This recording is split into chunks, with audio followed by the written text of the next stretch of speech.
So today I'll be talking about Montag's character development.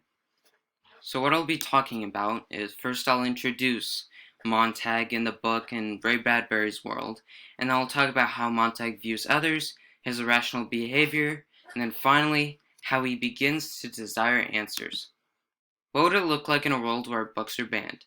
Ray Bradbury talks about this in his book Fahrenheit 451, where the main character, Guy Montag, lives in a society where books are banned. But this isn't the main thing. They're trying to do mass censorship and make everybody not have to think because knowledge is power. But by banning books, they're going to accomplish this. But they also do other stuff like brainwashing, only want fun, and other stuff.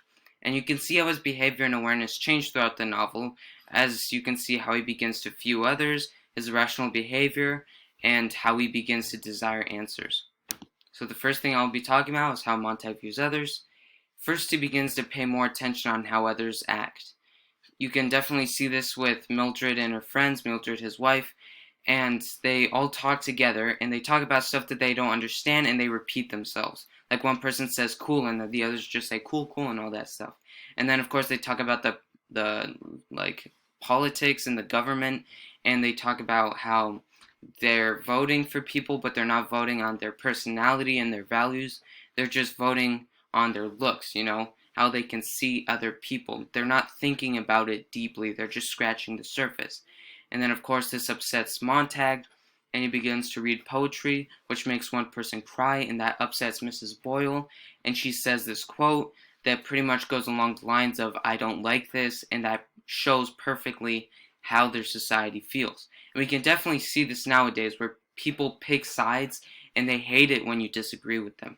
It's not a debate, it's an attack. And if people could just be more like Montag and his group of friends who decide to look further into it and think about every side and not feel offended over every little thing, then everything in life would be so much easier, especially on the internet. And then, of course, the second thing is his irrational behavior. Even though Montag starts viewing things better than others, he doesn't really react to everything properly. He becomes more desperate throughout the book. And you can see this with like this rising action. He first reads the poetry that I talked about, and this was actually a bad idea because Faber, who was his ally in the whole book banning thing, told him that that was a bad idea. His wife was stressed because it was illegal, and that was part of the reason why his house got burned down. And then there was, of course, the train incident where he walked in, it did the dental ad, everything was so loud he pulled out a book and just started begging for help. And then, of course, that almost got him caught, and that would have, like, ruined everything. And then, of course, it, like, climaxes at the end where he gets provoked to the point where he burns Beatty. And, of course, like this affects him emotionally, and it is also a good lesson on how to act and not how to act. You can see like how you should properly, think before you act, and how you should not immediately just jump to conclusions and follow your emotions. Now, the final thing that I'll talk about is how he starts to desire answers. He begins to read books. He reads them a lot. He first grabs a Bible from the lady in the burning house at the beginning of the book, and then he has like 20.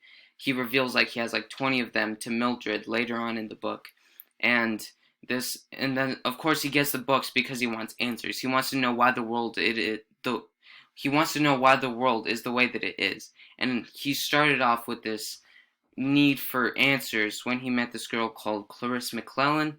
She was also very curious, and she asked him, "Are you happy?" This was the catalyst for everything that happened on in the book. Of course, he started to wonder, am I happy? No, I'm not. Why is this? Why is everybody like this? And then, of course, he asks other people. He asks Faber, who's for books, and he asks Beatty, who's not for books. And he asks all the different sides because he wants to know what is the correct answer. Why are things the way that they are?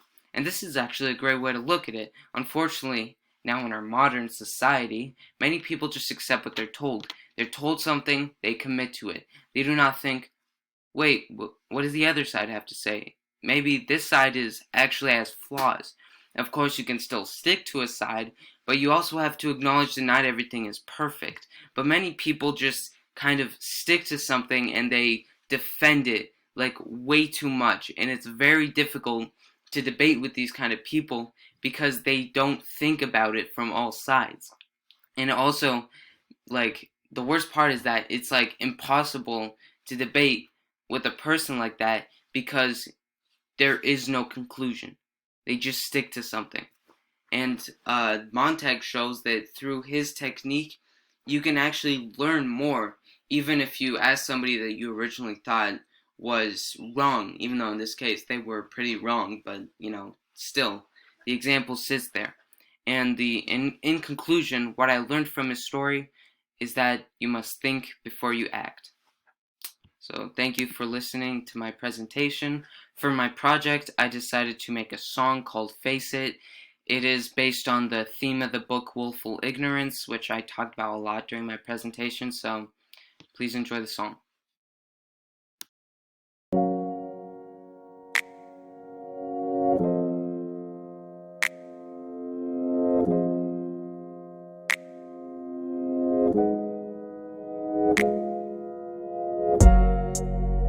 Having a good day. You wanted to stay that way until you look around you. Notice the world changes your view. Life has its troubles. You might wish to ignore it, but your contentment doubles if you never quit. If you choose to persist, you won't feel nervous. It's better to exist with the real purpose. We can't choose to keep on going with lies all around us. We can keep on growing if we see the good in all of us. Life has its troubles. You might wish to ignore it, but your contentment